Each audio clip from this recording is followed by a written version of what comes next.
감사를 드리며 예수님의 이름으로 기도드립니다. 아멘. 오늘은 내가 나를 사랑하느냐라는 제목으로 하나님의 말씀을 전하도록 하겠습니다. 부활하신 예수님은 40일 동안 이 땅에 더 머무셨습니다. 그렇다면 부활하신 주님은 그 40일 동안 어떤 일을 하셨을까요? 마태복음과 마가복음 그리고 누가복음은 예수님께서 부활하신 당일에 어떤 일을 하셨는지에 대해서는 자세하게 증언하지만 그 이후에 승천하기까지 어떤 일을 하셨는지는 전혀 기록하지 않고 있습니다. 오직 요한복음 그리고 오늘 우리가 읽었던 본문만이 부활하신 예수님께서 승천하시기 전에 제자들과 어떻게 만나셨고 그들에게 무엇을 맡기셨는지를 매우 중요하게 다루고 있습니다. 제자들은 이미 부활하신 예수님을 보았습니다. 그런데도 그들은 여전히 이전의 자리로 돌아가 있었습니다. 예수님께서 갈릴리로 가라 말씀하셨기에 갈릴리로 갔지만 일곱 제자는 그곳에서 다시 물고기 잡는 일에 나섰습니다. 베드로가 나는 물고기 잡으러 가노라 이렇게 말하자 다른 제자들도 함께 따라 나선 것입니다. 물론 이것을 단순히 잘못이라고는 말할 수 없을 것입니다. 먹고 사는 문제는 당시에도 절박했고 지금도 마찬가지이기 때문인데 그러나 여기에는 분명 아쉬운 점이 있습니다. 왜냐하면 제자들은 더 이상 단지 생업을 위해 살아가는 사람들이 아니기 때문입니다. 그들은 장차 사도로서 주님의 양들을 돌보고 주님의 교회를 세우는 이 사명을 감당해야 하는 사람들이었습니다. 부활하신 주님께서는 제자들에게 성령을 주시며 그들을 세상으로 보내셨습니다. 죄사함의 권세도 주셨는데 이 모든 것이 주님의 양떼 곧 교회를 세운 일을 감당해야 하기 때문이었습니다. 그런데도 제자들은 아직 그 사명을 감당할 준비가 되어 있지 않아 보입니다. 그래서 오늘 말씀해 보면 부활하신 예수님께서 제자들을 다시 찾아가십니다. 그리고 그들을 회복시켜 주셨고 그들에게 직분과 사명을 맡기십니다. 여러분, 베드로는 어떤 사람입니까? 그는 주는 그리스도시요 살아계신 하나님의 아들이시니다라는 위대한 신앙 고백을 했던 사람이 바로 베드로였습니다. 또한 많은 사람들이 예수님의 말씀을 이해하지 못하고 떠나갈 때도 영생의 말씀이 주께 있사오니 우리가 누구에게로 가오리까라고 고백했던 사람도 베드로였습니다. 그는 누구보다 앞장서서 예수님을 따르겠다고 했고 끝까지 주님과 함께 하겠다고 장담했던 제자였습니다. 그러나 우리가 아는 것처럼 베드로는 예수님을 3번이나 부인합니다. 그것도 군인들이나 엄청난 핍박 앞에서가 아니라 힘없는 여종들 앞에서 예수님을 모른다고 했고 심지어 저주하며 부인하기까지 했습니다. 그리고 지금 그는 다시 물고기를 잡고 있습니다. 예수님께서 처음 베드로를 부르실 때에 사람을 낚는 어부가 되겠다라고 하셨는데 그는 다시 일자리로 돌아가 물고기를 낚는 어부가 되어 있었던 것입니다. 그렇다면 이러한 사람이 다시 사도의 직분을 감당할 수 있겠습니까? 이런 사람에게 주님의 양떼를 맡기는 것이 과연 옳을까요? 인간적으로 생각해 보면 불가능해 보입니다. 이미 실패했고 이미 자격을 잃어버린 것처럼 보입니다.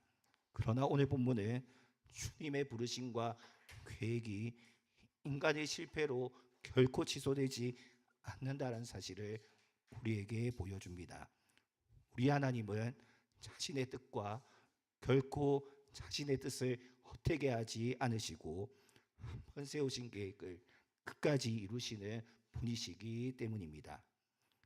여러분, 자격을 완전 상실한 것 같은 사람이 어떻게 다시 회복되어 직분을 감당할 수 있을까요?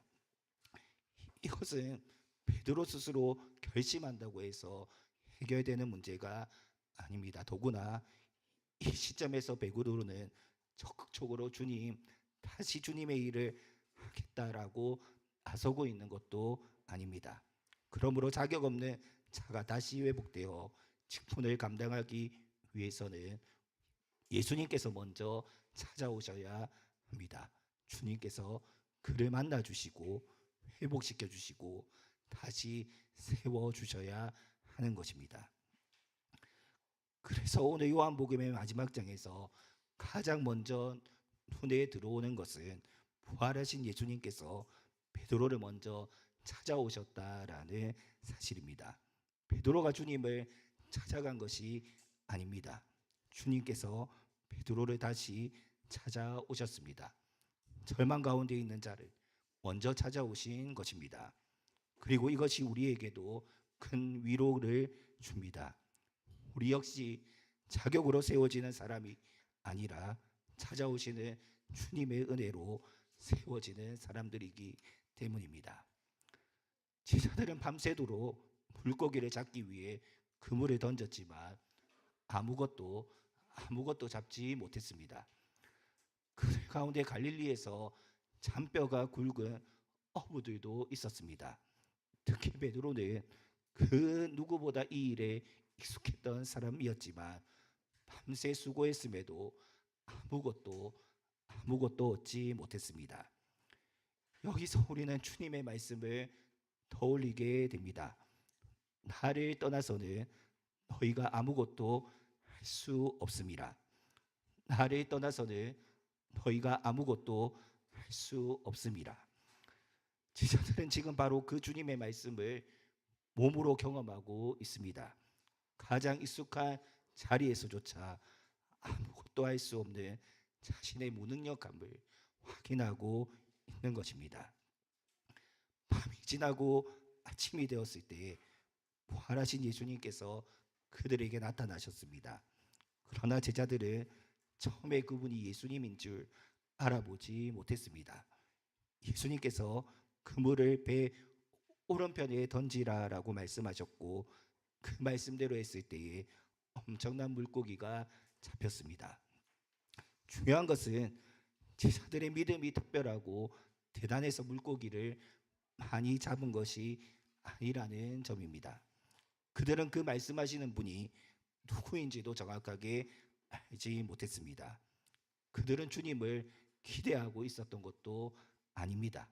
그런데 주님께서 먼저 찾아오셨고 자신을 떠난 제자들이 얼마나 무능력한지를 알게 하셨습니다. 그리고 한 걸음 더 나아가서 제자들의 좌절과 닥침을 기쁨으로 바꾸어 주셨습니다. 이것은 단순히 물고기를 많이 잡은 이야기가 아닙니다. 장차 제자들이 감당해야 될 사명을 생각해 보며 더욱 그러한데 주님의 양을 먹이고 치는 일은 사람의 능력으로 되는 것이 아닙니다. 교회를 세우는 일도 인간적인 열심으로 되는 것이 아닙니다. 주님을 떠나서는 아무것도 할 수 없습니다. 그러므로 먼저 우리 자신이 얼마나 무능력한지를 알아야 하고 그 다음에 주님만이 하실 수 있다는 사실을 배워야 합니다. 예수님께서 바로 이것을 지금 제자들에게 가르치고 계신 것입니다. 예수님은 밤새 수고한 제자들을 그냥 내버려 두지 않으셨습니다.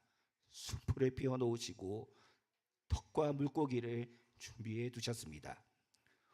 오병이어로 많은 무리를 먹이셨던 주님이 지금 부활하신 후에도 제자들을 먹이고 계십니다.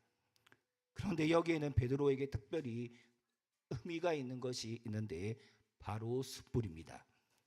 베드로가 예수님을 3번이나 부인했던 그 밤에도 숯불이 있었습니다. 숯불 앞에서 그는 예수님을 모른다고 했고 예수님을 저주하며 부인했습니다. 그런데 이제 부활하신 주님께서는 다시 그 숯불 앞에 베드로를 앉히십니다.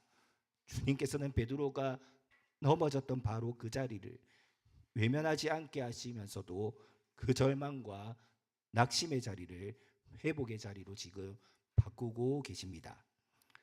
베드로는 아마 이 숯불 앞에서 자신의 연약함을 깊이 떠올렸을 것입니다. 그러나 예수님은 그를 정죄하지 않으셨습니다. 먼저 먹이셨고, 먼저 함께 식사하셨고, 먼저 관계를 회복시켜 주셨습니다. 베드로는 양떼를 돌보며 주님의 몸된 교회를 세워가야 합니다. 하지만 그 전에 주님께서 먼저 그 상한 마음을 만져주셨습니다. 그리고 실패로 무너진 그 심령을 그 자리에서 회복시켜 주셨습니다. 우리는 여기서 중요한 사실을 배웁니다. 예수님은 직분을 맡기시기 전 먼저 사람을 회복시키신다는 것, 이것을 배울 수 있습니다. 맡기시기 전 우리 주님은 먼저 찾아오십니다. 사명을 요구하시기 전에 먼저 먹이시고 먼저 품으십니다. 그리고 그 위에 직분을 맡기시는데, 이것이 부활하신 우리 주님께서 일하시는 방식입니다. 우리 구원을 생각해 보면 금방 이해가 됩니다. 우리 주님께서는 우리를 구원해 주시기 전에 우리에게 그 어떤 것도 요구하신 적이 없으십니다. 무엇을 하며 구원해 주겠다, 이렇게 말씀하신 적이 없다는 말입니다. 값없는 은혜로 먼저 구원해 주셨습니다. 우리를 먼저 찾아와 주시고, 먼저 죄를 용서해 주시며, 먼저 죄로 인해 더럽혀지고 엉망이 된 우리 영혼과 우리 마음을 회복시켜 주십니다. 그 다음에 우리에게 감사를 요구하십니다. 그 다음에 우리에게 섬김과 사역을 요구하시는데, 이것이 우리 주님께서 우리를 구원하시고 우리를 위해 일하시는 방식입니다. 식사를 마치신 후 예수님은 베드로에게 물으셨습니다. 요한의 아들 시몬아, 내가 이 사람들보다 나를 더 사랑하느냐? 왜 예수님은 이렇게 물으셨을까요? 주님께서 이제 베드로에게 직분을 주시며 주님의 양떼를 맡기실 것입니다. 그런데 왜 예수님은 베드로에게 이것을 감당할 수 있느냐? 앞으로 충성할 수 있겠느냐?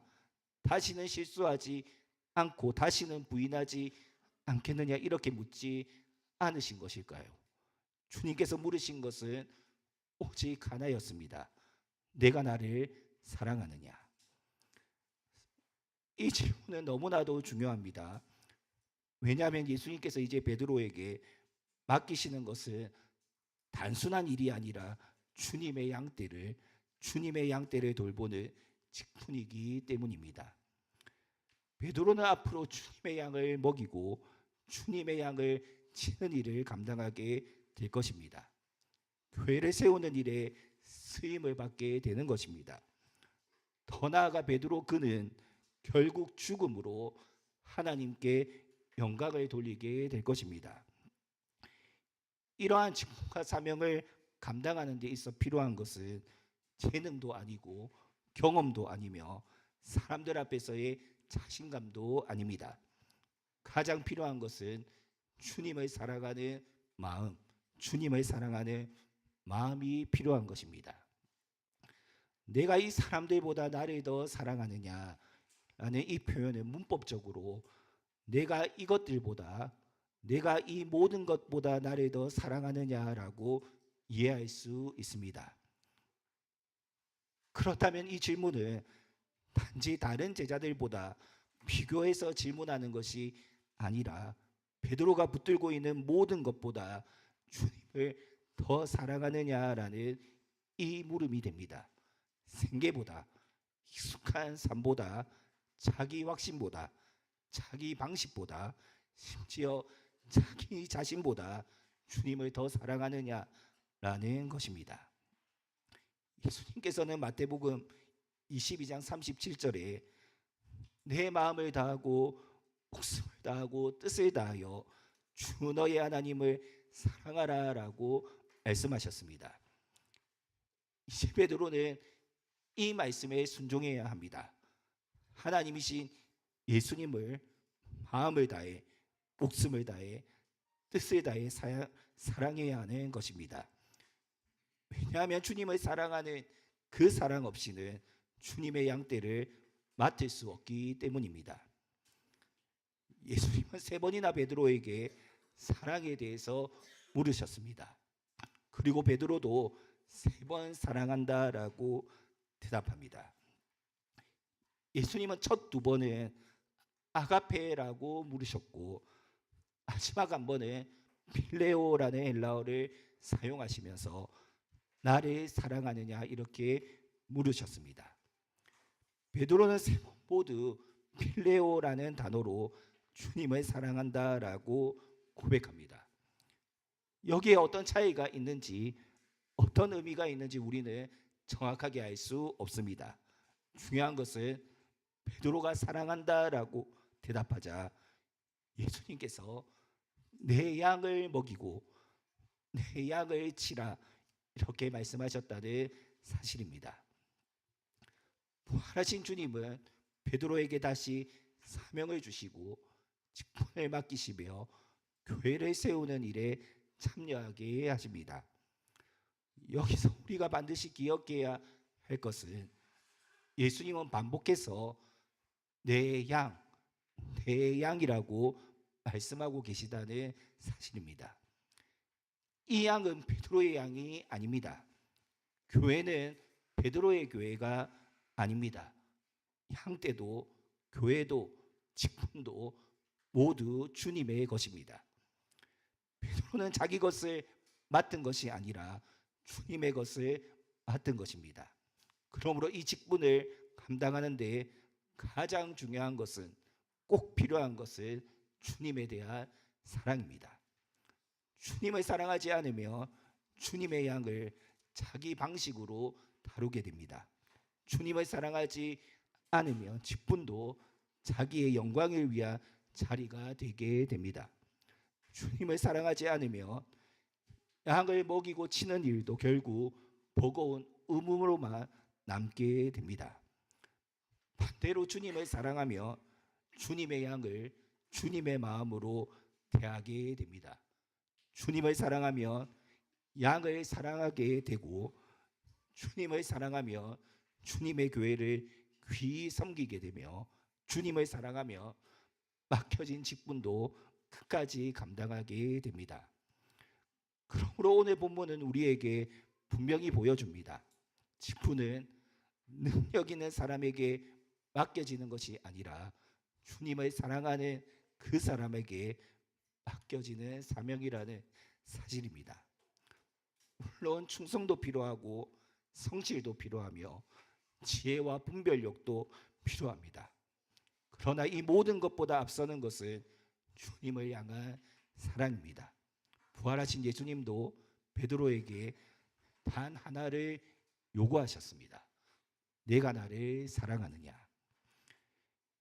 이제 예수님은 베드로에게 그의 미래를 말씀하십니다. 젊었을 때에는 마음대로 하고 살았지만 앞으로는 다른 사람들이 베드로를 끌고 갈 것이라고 예언하셨습니다. 이것은 베드로가 순교로 하나님께 영광을 돌리게 된다는 의미입니다. 예수님은 베드로가 죽음으로 하나님께 영광을 돌리게 될 것을 말씀하시면서 19절에 나를 따르라 나를 따르라라고 말씀하셨습니다. 베드로는 이 말씀을 듣고 예수님을 따라갔습니다. 그런데 가다가 무슨 생각이었는지 뒤를 잠시 돌아봅니다. 뒤를 돌아보니 예수님이 사랑하시는 제자 요한도 따라오고 있었습니다. 그래서 21절 말씀에 이 사람은 어떻게 되겠사옵나이까 라고 물었고 예수님은 22절 내가 올 때까지 그를 머무게 하고자 할지라도 내게 무슨 상관이냐 너는 나를 따르라 이렇게 말씀하십니다. 주님의 이 말씀은 요한이 죽느냐 사느냐 어떻게 되느냐 이것이 중요한 것이 아니라 베드로 너 자신이 주님을 따르는가 그렇지 않는가가 중요하다 이러한 말씀입니다. 우리에게도 주시는 주님의 말씀입니다. 다른 사람이 아니라 내가 주님을 사랑하는가 다른 사람이 아니라 내가 주님을 따라가고 있는가 다른 사람이 아니라 내가 주님께서 맡겨주신 이 교회를 섬기고 있느냐, 이것이 중요한 것입니다. 사랑하는 성도 여러분, 부활하신 예수님은 베드로를 먼저 찾아오셨습니다. 오셔서 절망과 슬픔을 기쁨으로 바꾸어 주셨습니다. 식사를 통해 먹이셨고 서먹하고 불편했던 베드로의 마음도 회복시켜 주셨습니다. 그리고 내가 나를 사랑하느냐라고 물으시면서 주님의 양떼를 맡기셨습니다. 교회를 세우는 직분을 맡겨주신 것입니다. 이 직분을 감당하기 위해서는 무엇보다 주님을 사랑해야 합니다. 그리고 그 주님을 따라야 합니다. 여기서 우리는 승천하신 주님께서 교회를 세워가시는 방편이 무엇인지를 다시 생각해야 합니다. 교회는 승천하신 그리스도께서 세워가십니다. 무엇을 통해 세워가십니까? 바로 직분을 통해서입니다. 목사, 장로, 집사와 권사라는 이 직분을 통해 주님께서 교회를 세워가시는 것입니다. 우리는 이 직분을 소중히 여겨야 합니다. 왜냐, 주님께서 이 직분을 통해 자신의 몸된 교회를 세우시는 것, 이것이 주님의 뜻이기 때문입니다. 그리고 오늘 말씀을 통해 이 직분을 감당하기 위해서 무엇이 우리에게 필요한지도 분명히 알아야 합니다. 오늘날 우리에게 필요한 것은 무엇입니까? 탁월한 능력도 있어야 합니다. 성실함과 부지런함도 갖추어야 합니다. 교회를 사랑하는 마음도 있어야 합니다. 하지만 이 모든 것보다 더 중요한 것은 예수님을 진정으로 사랑하고 따르는 마음입니다. 여러분은 예수님을 사랑하십니까? 부활하신 예수님은 베드로에게 교회를 세우는 직분과 자신의 양떼를 친히 맡기시면서 단 하나를 요구하셨습니다. 교회는 주님의 교회이며 성도들은 주님의 양들입니다. 따라서 주님을 진정으로 사랑하는 자만이 직분을 끝까지 감당하며 교회와 성도들을 섬길 수 있습니다. 결론적으로 베드로는 이 직분을 잘 감당했습니다. 예전의 베드로의 모습을 생각한다면 감히 상상할 수 없는 일입니다. 실제로 베드로는 로마에서 선교했다라고 전해집니다. 일반적으로 이 요한복음이 기록될 때 이미 베드로는 순교했다라고 볼 수가 있고, 확실한 건 아니지만 십자가에 거꾸로 달려 순교했다라고 전해지기도 합니다. 중요한 것은 이 모든 것이 주님이 베드로를 먼저 찾아오셨고 사랑을 회복시켜 주셨기 때문에 가능한 것이었습니다. 주님을 사랑하는 그 사랑으로 베드로는 직분을 잘 감당했고 예수님의 예언처럼 순교하기까지 하나님께 영광을 돌렸습니다. 사랑하는 성도 여러분, 오늘 이 시간에도 주님께서는 말씀으로 우리를 찾아오십니다. 우리를 회복시켜 주시기 위함입니다. 주님을 사랑할 수 있도록 하기 위함입니다. 그리고 이제 주님께서 우리에게 교회를 세우고 섬길 수 있는 직분을 맡기십니다. 우리는 그리스도인이라는 점에서 모두 직분을 맡은 자들이다, 이렇게 말할 수 있습니다. 우리는 교회를 세우는 목사와 장로 그리고 집사와 권사의 직분뿐 아니라 그리스도인으로서 이 직분을 잘 감당해야 합니다. 그러기 위해서는 무엇보다 교회의 주인이신 주님을 사랑해야 합니다. 우리 성도들의 주인이신 주님을 사랑해야 하는 것입니다. 주님을 사랑하는 그 사람에게 우리 주님은 직분을 맡기고 그 사람들을 통해 교회를 세우시기를 원하십니다. 우리 장호장로교회가 주님을 사랑하여 주님께서 맡겨주신 이 직분을 잘 감당할 수 있는 교회가 될 수 있기를 주님의 이름으로 축원합니다.